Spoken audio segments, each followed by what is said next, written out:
Subversion is the term, if you look in a dictionary or criminal code to that matter, usually is explained as a part of activity to destroy things like religion, government, system, political, economical system of a country.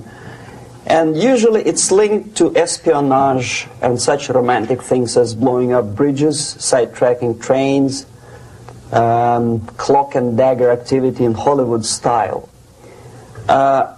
What I'm going to talk about now has absolutely nothing to do with the cliché of espionage or KGB activity of collecting information.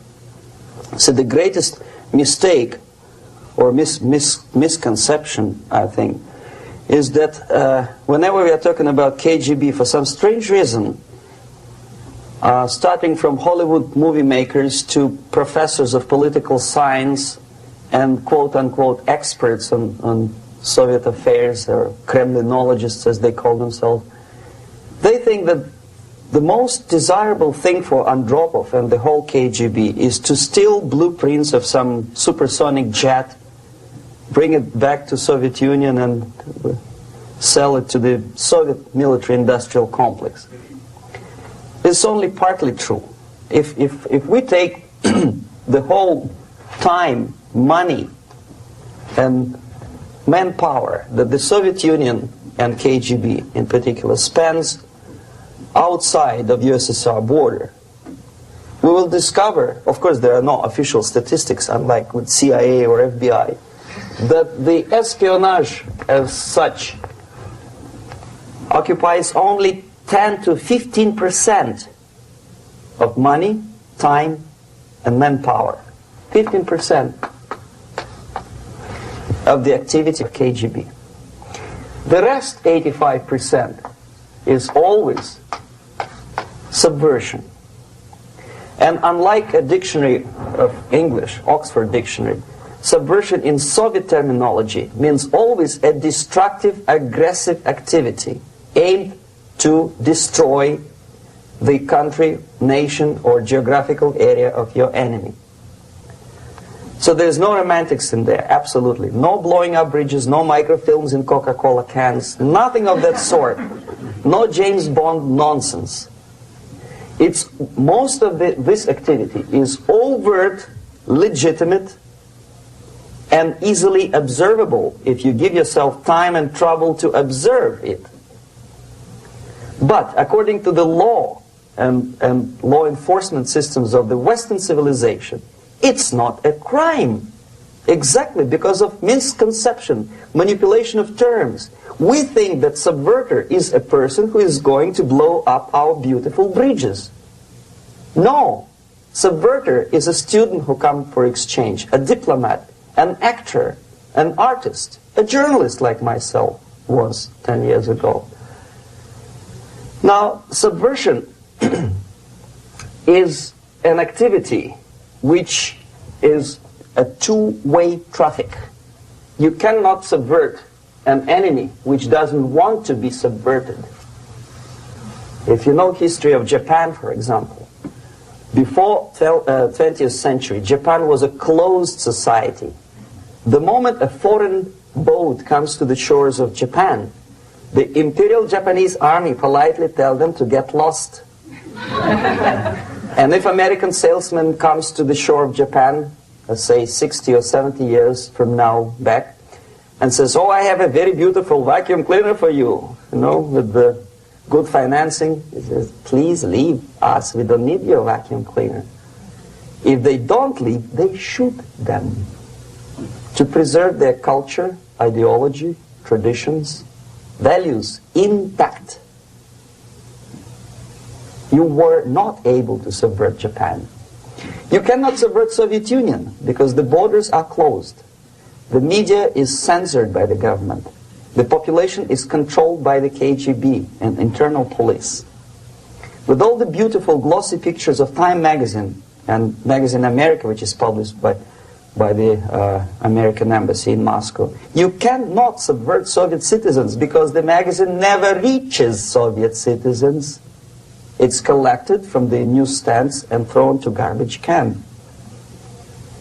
Subversion can be only successful when the initiator, the actor, the agent of subversion has a responsive target. It's a two-way traffic. United States is a receptive target of subversion. There is no response similar to that one from United States to the Soviet Union. It stops halfway somewhere. It never reaches here. The theory of subversion goes all the way back 2,500 years ago. The first human being who formulated the tactics of subversion was a Chinese philosopher by the name of Sun Tzu.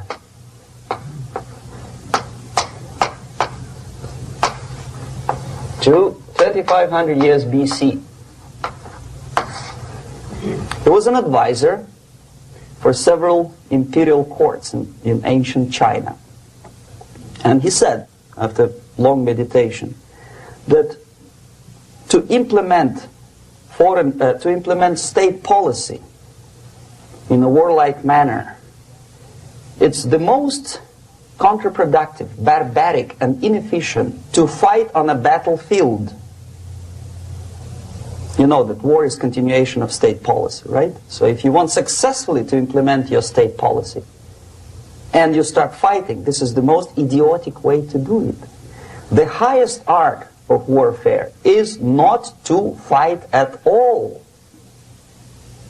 but to subvert anything of value in the country of your enemy, until such time that the perception of reality of your enemy is screwed up to such an extent that he does not perceive you as an enemy, and that your system, your civilization, and your ambitions look to your enemy as an alternative, if not desirable, then at least feasible. Better red than dead. That's the ultimate purpose, the final stage of subversion, after which you can simply take your enemy without a single shot being fired, if the subversion is successful. This is basically what subversion is. As you see, not a single mentioning of blowing up bridges. Of course, Sun Tzu didn't know about blowing up bridges. Maybe there were not that many bridges at that time. But the basics of subversion is being taught to every student of KGB school in USSR and to officers of military academies. I'm not sure if the same author is included in the list of breeding for American officers, to say nothing about ordinary students of political science. I had difficulty to find the translation of Sun Tzu in the library of a university in Toronto and later on here in Los Angeles. But it's a book which is not available. It is forced to every student in USSR. Every student who is taught to be dealing further in his future career with foreigners. What subversion is? Basically, it consists of 4 periods, time-wise. If we start from here and go this way, time, right? This is the beginning point. The first stage of subversion is the process which is called, basically, demoralization. It says for itself what it is.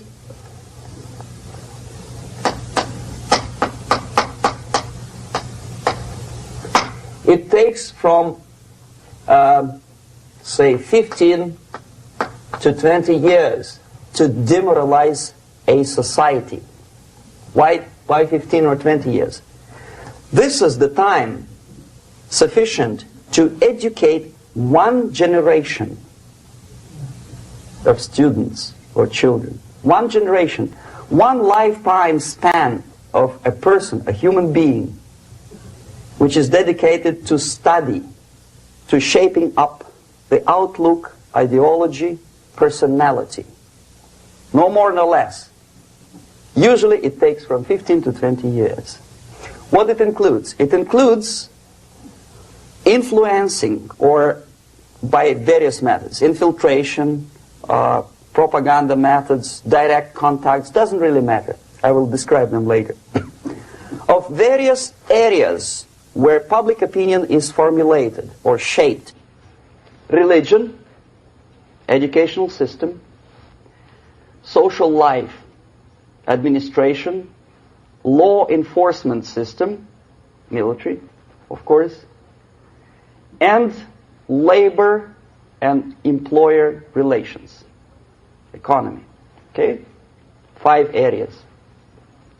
I will not write them down because we will not have enough space. Sometimes when I describe all the methods, students ask me question, are you sure this is the result of the Soviet influence? Not necessarily. You see, the tactic of subversion, about which I'm talking, is similar to the martial art, the Japanese martial art. If some of you are familiar with that tactic, probably you will remember that if an enemy is bigger and heavier than yourself, it would be very painful to resist his direct strike. If a heavier person wants to strike me in the face, it would be very naive and counterproductive to stop his blow.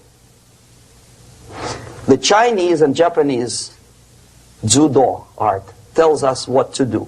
First to avoid the strike, then to grab the fist and continue his movement in the direction where it was before, right? Until the enemy crashes in the wall. You see? So, what happens here? The target country obviously does something wrong. If it's a free democratic society, there are many different movements within the society. There are obviously, in every society, there are people who are against this society. They may be simple criminals, ideologically in disagreement with the state policy, conscientious enemies, simply psychotic personalities who are against anything. Right? And finally, there are a small group of agents of a foreign nation, bought, subverted, recruited. Right? The moment all these movements will be directed in one direction, right? This is the time to catch that movement and to continue it until the movement forces the whole society into collapse, into crisis, right? So that's exactly the martial art tactic. We don't stop an enemy. We let him go. We help him to go in the direction we want them to go. Okay? So, on the stage of demoralization, obviously there are tendencies in each society, in each country, which are going to opposite direction from the basic moral values and principles. To take advantage of these movements, to capitalize on them, is the main purpose of the originator of subversion. So we have religion, we have education, we have social life, we have power structure, we have labor relations, unions, and finally we have law and order. 1, 2, 3, 4, 5, 6. Okay? These are the areas of application of subversion. What it means exactly? In case of religion, destroy it, ridicule it, replace it with various sects, cults, which bring people's attention, faith, whether it is naive, primitive, doesn't really matter. As long as the basically accepted religious dogma is being slowly eroded and taken away from the supreme purpose of religion, to keep people in touch with the supreme being, that serves the purpose. Therefore, replace it, accepted, respected religious organizations with fake organizations. Distract people's attention from the real faith and attract them to various different faiths. Education. Distract them from learning something which is constructive, pragmatic, efficient. Instead of mathematics, physics, foreign languages, chemistry, teach them history of urban warfare, natural food, home economy, your sexuality, anything, as long as it takes you away, okay, Social life. Replace traditionally established institutions and organizations with fake organizations. Take away the initiative from people.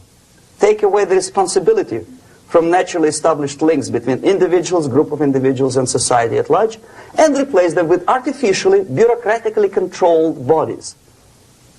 Instead of social life and friendship between neighbors, establish social workers institutions. People who are on payroll of whom? Society? No. Bureaucracy. The main concern of social workers is not your family, not you, not social relations between groups of people. The main concern is to get the paycheck from the government. What will be the result of their social work doesn't really matter. They can develop all kind of concepts to show to the government and to the people that they're useful. Okay. Away from the natural links. Power structure. Okay. The natural bodies of administration, which are traditionally either elected by people at large or appointed by elected leaders of society, are being actively substituted by artificial bodies. The bodies of people, groups of people, whom nobody elected. Never. As a matter of fact, most of the people don't like them at all, and yet they exist. One of such group is media. Who elected? وحماس صنيعته يهود. حماس إنما أنشأها اليهود وأنشأها الأمريكيون الصليبيون. وحماس رافضية لحمة وسدى. هذا لا يمكن أن ينكر. هذه حقائق. Who elected them? How come they have so much power, almost monopolistic power on your mind? They can rape your mind. But who elected them? How come they have a nerve to decide what is good and what is bad for the elected by you, president, and his administration? Who the hell are they? Spiro Agnew, who was hated by the liberal left, called them a bunch of enfeebled snobs. And that's exactly what they are. They think they know. They don't. The level of mediocrity. In a big establishment like New York Times, Los Angeles Times, major television network, you don't have to be excellent journalist. You have to be exactly a mediocre journalist. That's easier to survive. There's no competition anymore. You have your good, nice income, $100,000 a year. That's it. Whether you are better or worse doesn't really matter anymore. As soon as you are smiling to the camera and do your job. That's it. No more competition. Power structure slowly is eroded by the bodies and groups of people who do not have neither qualification nor the will of people to keep them in power, and yet they do have power. Okay. Together with that, there is another process. Law enforcement, law and order organization and structure is being eroded. For the last 20, 25 years, if you see old movies and new movies, you can see that in new movies, a policeman, an officer of the United States Army looks dumb, angry, psychotic, paranoid. A criminal looks nice, kind of, well, he smokes hash and shoots the whatever drug. But basically, he's a nice human being. He's creative. And he's unproductive only because society oppresses him. Whereby a general of Pentagon is always, by definition, a war maniac. A policeman is a pig, rude policeman. He abuses his power. You know? A generalization like that. The hatred, the mistrust to the people who are supposed to protect you and enforce law and order. Moral relativity. The Angelo Buono process lasted 2 years in Los Angeles. And yet there are still some lawyers who say, look, he's a nice character, as a matter of fact. There was some witness who said, also a criminal, who said, well, he's a nice guy. I asked him one day to burn a house of my enemy, and he wouldn't do it. Nice fella. Erosion. A slow substitution of basic moral principles, whereby a criminal is not a criminal actually. He's a defendant. Even if his guilt is proven, there is still a doubt to kill or not to kill, to be or not to be. Thou shalt not kill, yes. But this line may not necessarily be applicable to a murderer. Thou shalt not murder. That should be the presumption, not that thou shalt not kill. Okay, labor relations. At this stage, within 15 to 20 years, we destroy the traditionally established links of bargaining between employer and employee. The classical Marxist-Leninist theory of natural exchange of goods. A person A has 5 sacks of grain and person B has 5 pairs of shoes. And the natural exchange without money is when they bargain between each other. And only with the introduction of the third force, C, an entirely third foreign stranger who says, no, don't give him 5 sacks of grain, give it to me. And you give me your 5 pairs of shoes and I will distribute it accordingly. So that the economy will go. This is the death of natural exchange, death of natural bargaining. Well, trade unions were established 100 years ago. The objective was to improve working conditions and to protect the rights of workers from those employers who were abusing their right because they had more money. Objectively, at that time, initially, the trade union movement did work. What we see now is that the bargaining process is no longer resulting in the compromise, which is leading objectively to betterment of working conditions and increase of salary. What we see is that after each prolonged strike, the workers lose. Even if they have 10% increase of their salaries, they cannot catch up due to inflation and due to missed time. More than that, millions of people suffer from that strike because economy now is interdependent. It's intertwined like one body. If previously steel workers, say 100 years ago, could strike and nobody would suffer, now it's impossible anymore. If a garbage collector strikes today, the rest of the multi-million city is stinking. I mean, there's no more service. In Quebec, for example, we had the electricians who were on strike in the middle of winter.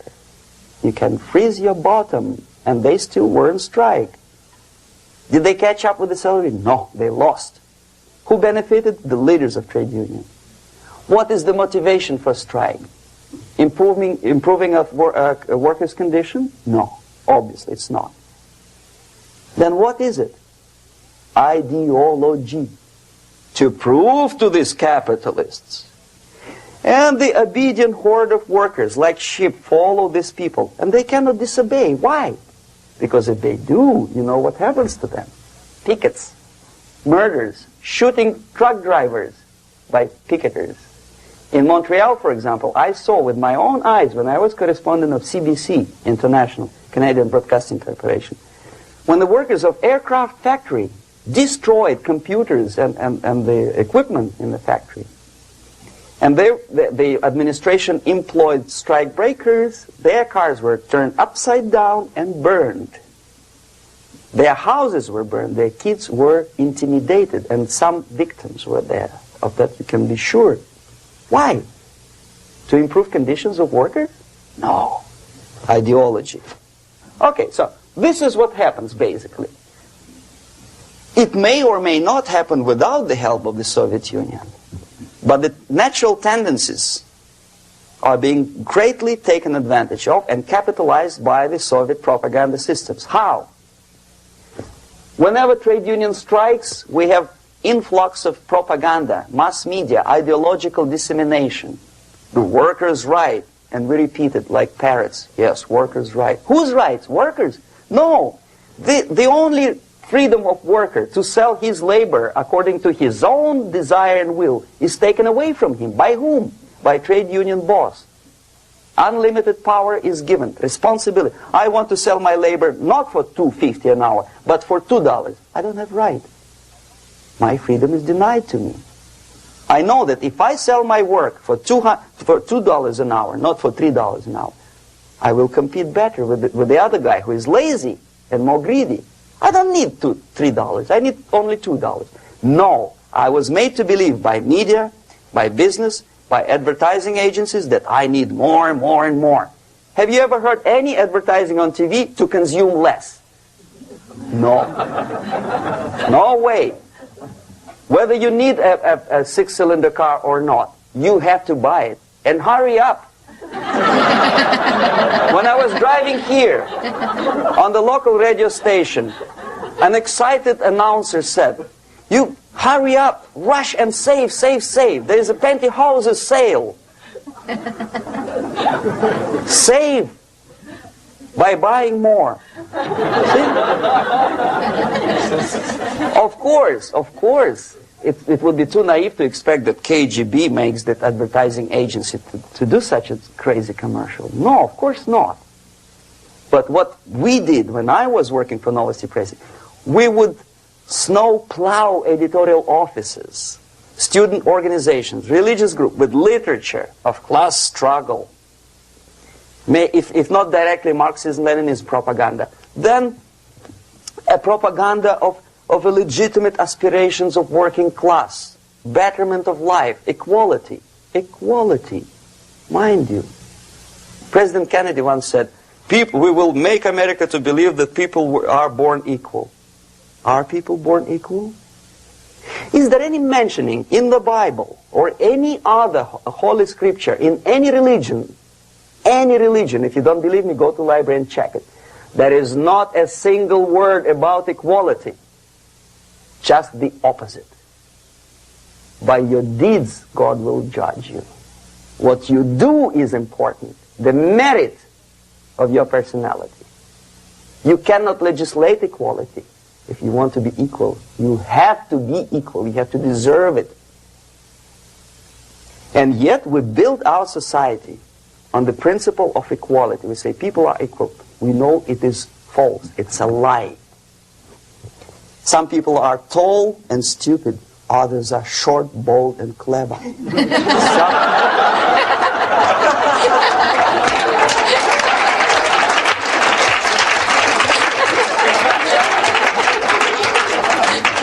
If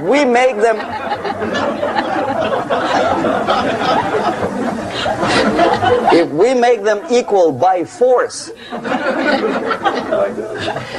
if we put the principle of equality in the basis of our socio-political structure, it's the same thing as building a house on sand. Sooner or later it will collapse, and that's exactly what happens. And we, as Soviet propaganda makers, are trying to push you in the direction which you go yourself. Equality, yes, equality. People are equal. Land of equal opportunities. Is it true or not? Think about it. Equal opportunities. Should there be equal opportunities? For me and for a lazy bastard who comes here from some other country and immediately registers as a welfare recipient benefits? I never received a single dollar. No, sorry, I did receive once. But I never applied for welfare. For the 13 years, I took any job. Security guard, journalist, taxi driver, anything. Well, I was restless, but some people don't like it. They immediately. So why should we have equal opportunities? Why? The equal opportunity to excel. Equal opportunity in equal circumstances, yes, but we know people are different. To excel, yes, provided we reach the same level of excellency, perfection, which is hypothetical, distant future. Yes, maybe. But we know perfectly well that even with the best intentions, people could not be equal. Why should we have equality in the, say, legal system? Myself I'm considering myself a law-abiding citizen, and a person who comes here to rob and shoot, say the United States administration under Carter, imported thousands of Cuban criminals. They were non-criminals, yet they were accepted. Do you think it's fair if myself and my wife from Philippines, who work like a, excuse me, horse as a lab technician in the hospital, should have the same rights as a criminal from Cuba? Why? And yet we repeat as parrots, equality, equality, equality. And the Soviet propaganda system helps us to believe that equality is something which is desirable. Democracy, as it was established by fathers of this country, of this system in the last century, is not equality. It's the system where different people, unequal people, have a chance to survive and help each other in constant competition, in constant perfection, not in equality, which is superimposed from a godfather or a nice person in Washington, D.C. And the absolute equality exists in Soviet Union, quote-unquote equality. Everybody is equal in dirt, except some people are more equal than the others in Politburo. So, the moment you bring a country to the point of almost total demoralization, when nothing works anymore, when you are not sure whether it is right or wrong, good and bad, where there's no division between evil and good, when even the leaders of church sometimes say, well, violence for the sake of justice, especially social justice, is justified in the countries like Nicaragua, El Salvador, well, maybe Rhodesia, and we listen to them and say, yeah, probably it's true. Is it true? No, it is not true. Violence is not justified, especially for the sake of quote-unquote social justice introduced by Marxist-Leninists, that is my former colleagues from Novosti Press Agency. Okay, so we reach that point. The next step is destabilization.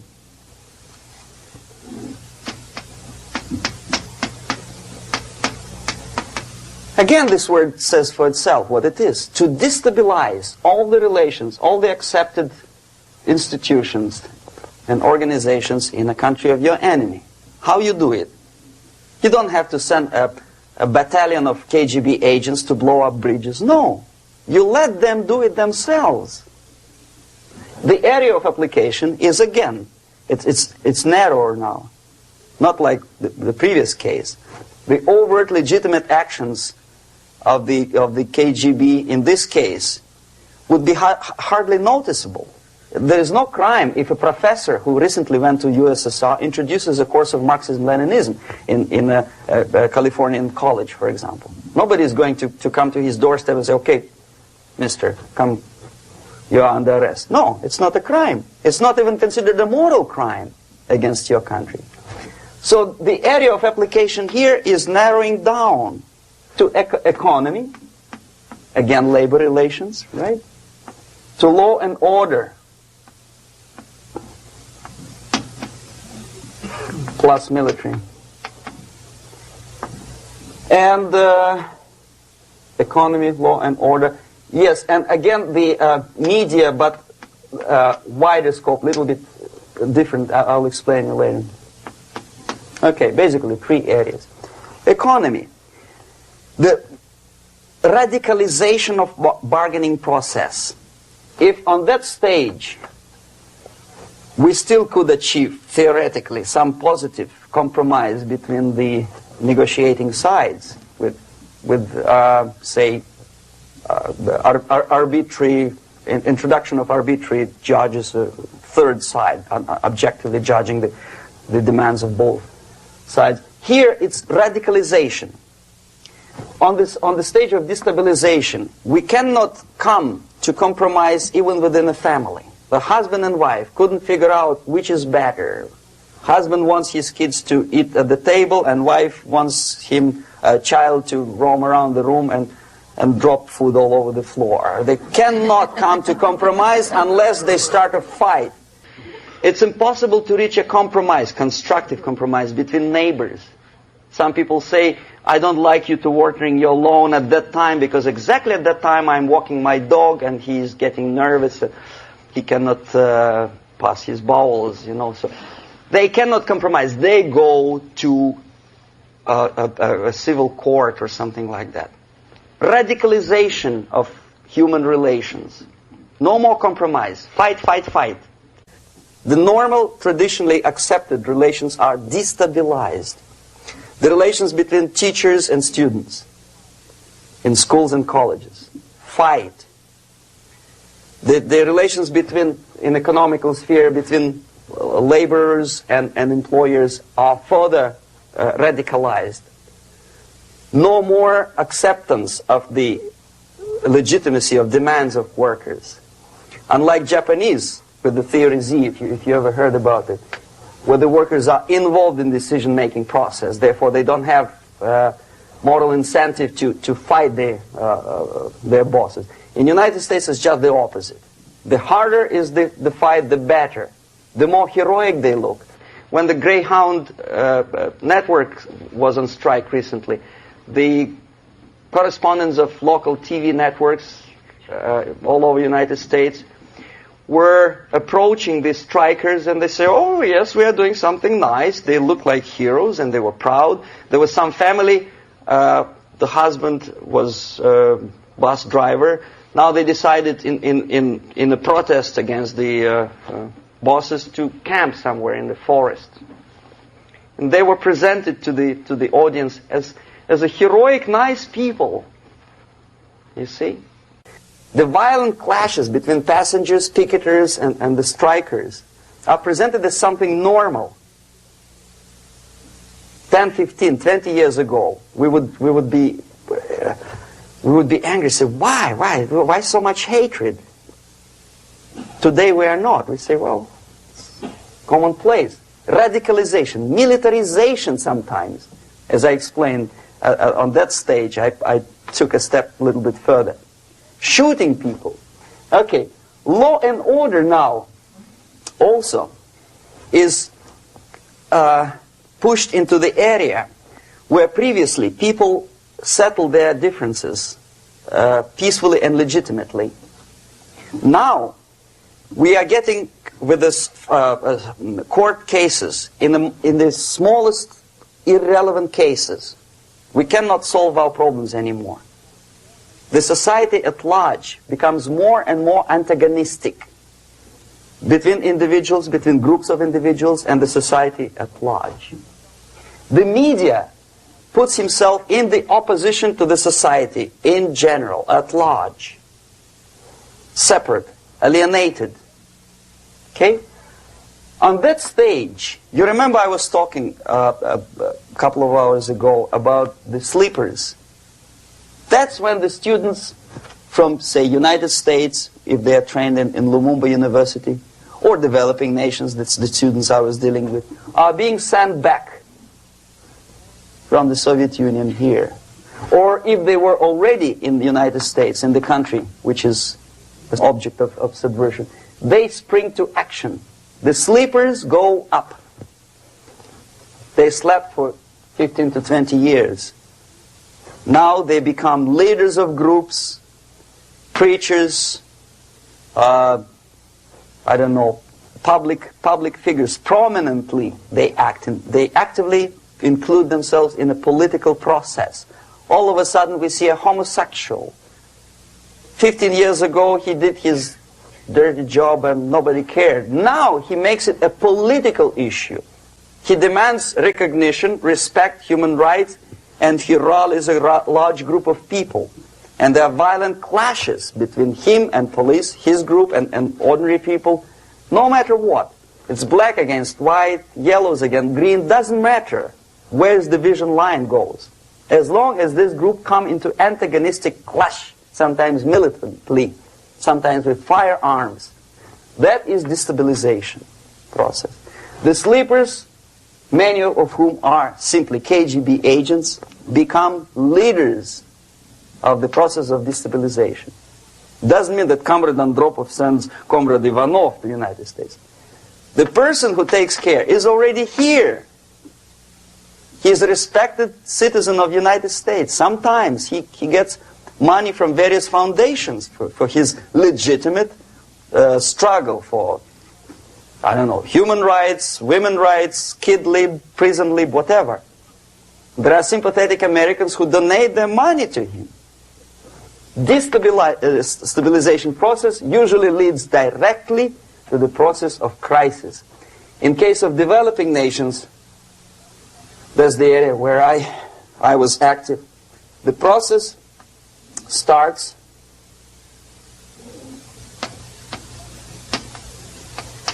when the legitimate bodies of power, the social structure collapse. It cannot function anymore. So instead, we have artificial body injected into society, such as non-elected committees. You remember I was talking about them here. Social workers who are not elected by people, media who are self-appointed rulers of your opinion, some strange groups which claim that they know how to lead society forward. They don't usually. All they care is how to collect donations and sell their own concocted ideology, mixture of religion and ideology. Here, we have all this artificial body claiming power. If the power is denied to them, they take it by force. In case of Iran, for example, all of a sudden we have revolutionary committees. What kind of revolution? There was no revolution yet, and yet they had the committees. They were taking power of judgment. They had the power of execution, they had the power of legislation, and that they had the power of judicial. All of them combined in one person, who is half-baked intellectual, sometimes graduated from Harvard University or Berkeley. He comes back to his country and he thinks that he knows the answer to all the social, economical problems. Okay? Crisis is when society cannot function any more productively. It collapses, obviously. That's the word for crisis. So therefore, the population at large is looking for a savior. The religious groups are expecting a messiah to come. The workers say, we have family to feed. Let's have a strong government, maybe socialist government, centralized. When somebody put the employers on their place and let us work. We are sick and tired of going to strike and missing overtime and all that stuff. We need some strong man, strong government, a leader, a savior is needed. Population is sick and tired already. And here we are. We have a savior. Either a foreign nation comes in, or the local group of leftists, Marxists, no matter what they call themselves, Sandinista, a reverend or some sort, Bishop Muzureva, like in Zimbabwe, doesn't matter. A savior comes and says, I will lead you. So we have two alternatives here. Civil war and invasion. Okay? See how it goes? Civil war, we know what it is. Lebanon is the best example. The civil war, which was artificially implanted in Lebanon by injection of force of PLO, Palestinian Liberation Organization. Invasion we had in many other countries like Afghanistan, name any East European country, it was invaded by the Soviet army. But the result is the same. The next stage is normalization. Normalization is a very ironic word, of course. It is borrowed from 1968 situation in Czechoslovakia, when the Soviet propaganda and after them New York Times declared the country is normalized. The tanks moved into Prague, so there is no more Prague Spring, there is no more violence. Normalization. At that stage, the self-appointed rulers of the society don't need any revolution anymore. They don't need any radicalism anymore. So this is the reverse from destabilization. Basically, it is stabilizing the country by force. So all the sleepers and activists and social workers and liberals and homosexuals and professors and Marxists and Leninists are being eliminated physically sometimes. They've done their job already. Okay? They are not needed anymore. The new rulers need stability to exploit the nation, to exploit the country, to take advantages of the victory. Okay? So no more revolutionaries, please. And that's exactly what happens in a number of countries. You remember Bangladesh? This is the crisis in which I was instrumental. First they had Mujibur Rahman. In 1971, he was the leader of People's Party, Awami League, with mustache like Stalin. He was in Russia many times. In 5 years, he was shot by his former colleagues, Marxists. He fulfilled his function. In Afghanistan, it happened 3 times. First there was Taraki, then there was Amin, now there's Babrak Karmal. They killed each other successively, one after another. The moment he fulfills his duty, the first one demoralized country, the second destabilized, the third one brought it to crisis. Goodbye, comrades. Babrak Karmal comes from Moscow and put into the seat of power. Same thing happened in Grenada recently. Maurice Bishop, Marxist, was killed by Austin, what's his name, General something, who was also a Marxist. Right? So no more revolutions, please. Normalization now. From now on, no more strikes, no more homosexuals, no more women lib, no more kid lib, no more lib, period.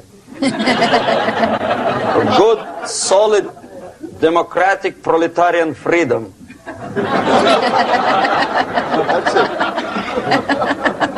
Now, to reverse this process takes enormous effort. When today, United States had to invade Grenada to reverse the process of subversion. Some people say, boy, this is not good, it's not kosher to invade the beautiful country, island of Grenada. Well, why didn't you stop the process here, when Grenada was just approached by leftists? Why not to prevent Maurice Bishop to come in power in the first place? Did Grenadians want him? Very questionable. They didn't know who was Maurice Bishop in the first place. He came to power by coup d'etat himself. Okay? No, we let the situation develop further and further and further until the crisis and normalization very soon. And then the United States decided to invade country, discovering that the country was absolutely a military base for the Soviet Union. Of course it's a drastic measure. Of course it's a pity that Marine Corps had to lose, what, 17 lives. Very bad. Why not to stop the process before it comes to crisis? Oh no, intellectuals will not let you. It's interference into domestic affairs. They're very careful not to let American administration to interfere in domestic affairs of Latin American countries. They don't mind Soviet Union interfere in these affairs. Okay. So to reverse this process from here, it takes only and always military force. No other force on earth can reverse this process at this point. At this point, it does not take military invasion of the United States Army. It takes strong action, like in Chile. A CIA covert involvement to prevent the savior from outside to come into power and to stabilize country before it erupts into civil war. Okay? Support the right-wing conservative forces. By money, by crooks or love, doesn't matter. Stabilize the country. Don't let the crisis develop into civil war or invasion. Oh no, your liberals will say it's against the law. The Congress will not appropriate money for covert actions of CIA. Why not? Should we wait till the normalization come and Soviet tanks land in Los Angeles airport? Now, at that point, at the point of destabilization, also the process could be reversed. Again, easily than this. No CIA involvement at this point. You know what it takes here? restriction of some liberties for small groups which are self-declared enemies of the society. As simple as that. Oh no, the media and liberals will tell you this is against the American Constitution. How can we, by force, deny the civil rights to criminals, for example? It's not good. Okay? So we allow them to. Okay, if you allow the criminals to have civil rights, go on and bring the country to the crisis. This is a bloodless way to do. Curb the rights. I mean, not to put them in prison. No, I'm not talking about putting all the gays from San Francisco in the concentration camp.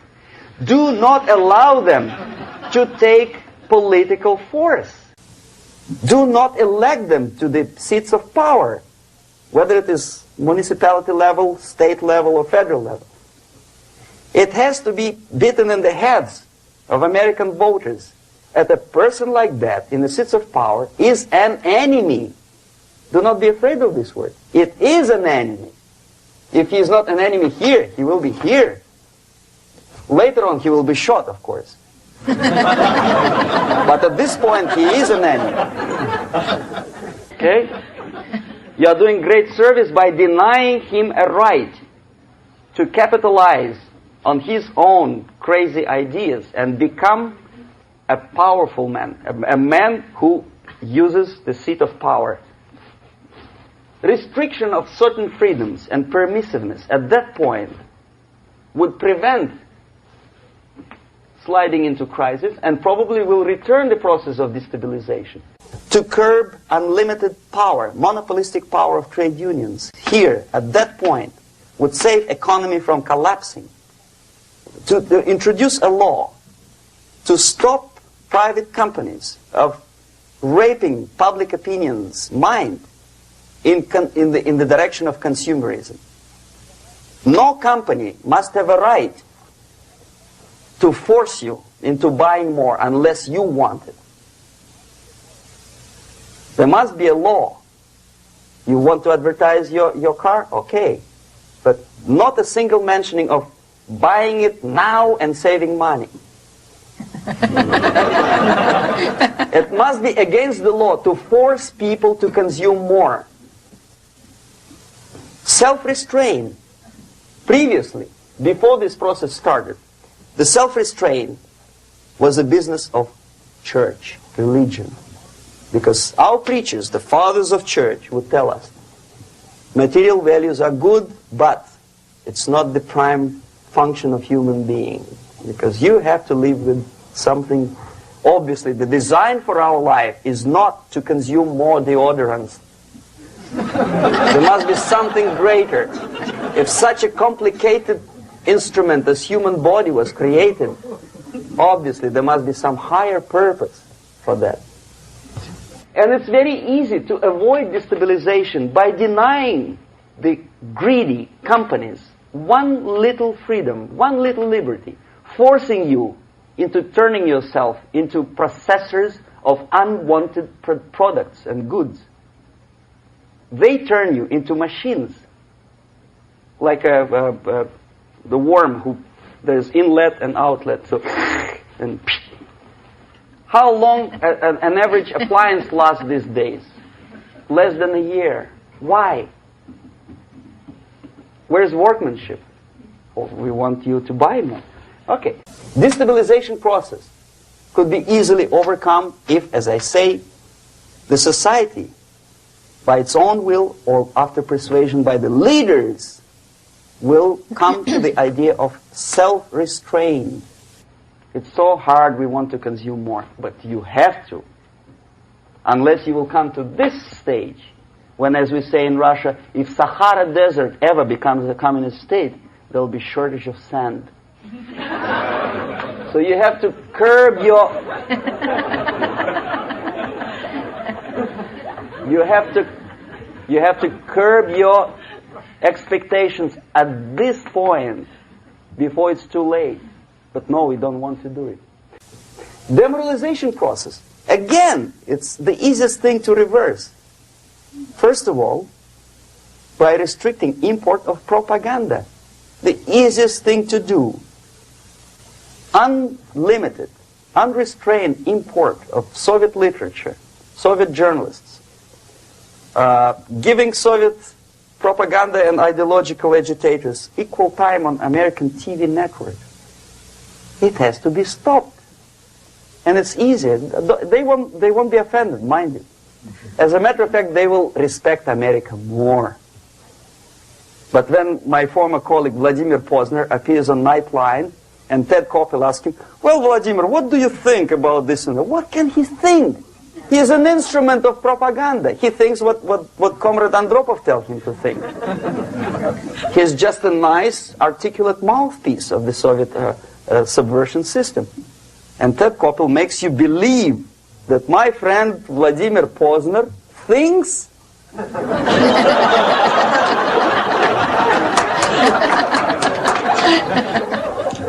the process of demoralization may not have started at all if at that point the country, which is a recipient of subversion, actively, not violently, but actively, prevents importation of foreign ideology. I don't want America to follow the pattern of ancient Japan. You don't have to shoot every foreigner when it approaches the sacred borders of the United States. But when he offers you a junk in the disguise of very shiny something, you have to tell him, no, we have our own junk.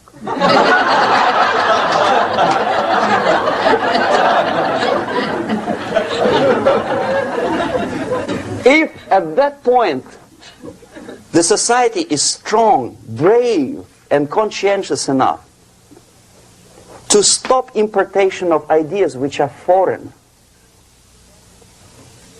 then the whole chain of events could be prevented. Recently I've been to Philippines, and I was shocked how in big cities like Manila, children listen to deafening music. A melodious nation with long traditions of good, nice ethnic music, introduced by Spanish long time ago, maybe 2 centuries, 3 centuries ago, I don't remember how long. All of a sudden listen to musical garbage, blasting their radios at full blast, at full volume. Why? In India, I spent many years watching the reactions of Indians walking out of movie theaters after seeing Hollywood production. They couldn't figure out why Americans are so wasteful. They smash their cars, their shiny cars, every 5 minutes. How come they shoot each other for $500,000? Is it true that they are so obsessed with sex? Can you imagine showing a movie where each 5 minutes there's a copulation on the screen to a country like India with long tradition of respect to these private matters, or to Pakistan? And United States expect these people to respect you? No way. Oh yes, they will see the movie, they'll pay 5 rupees to see that garbage, but they walk out and will tell their kids, don't respect Americans, don't be like Americans. See? So, the process of demoralization could be stopped right here, both as an expert and as an import. And that takes one step, one very important thing to do. You don't have to expel all the KGB agents from Washington, D.C. The most difficult and at the same time the simplest answer to the subversion is to start it here and even before, by bringing back the society to religion, something that you cannot touch and eat and put on yourself, but something that rules society and makes it move and preserve it. A Soviet scientist, Shafarevich, who has nothing to do with religion, he is a computer scientist, did a very intensive research on the history of socialist countries. He calls socialist or communist any country with a centralized economy and a pyramidal style of power structure. And he discovered, actually he didn't discover it, he just brought to attention of his readers, that civilizations like Mohenjo-Daro in the river Indus area, like Egypt, like Maya, Incas, like Babylonian culture, collapsed and disappeared from the surface of Earth. The moment they lost religion, as simple as that, they disintegrated. Nobody remembers about them anymore. Well, distantly. So, the ideas are moving society and keeping mankind as a society of human beings, intelligent, moral agents of God. The facts, the truth, the exact knowledge may not. All the sophisticated technology and computers will not prevent society from disintegrating and eventually dying out. Have you ever met a person who would sacrifice his life, freedom, for the truth like that? This is truth.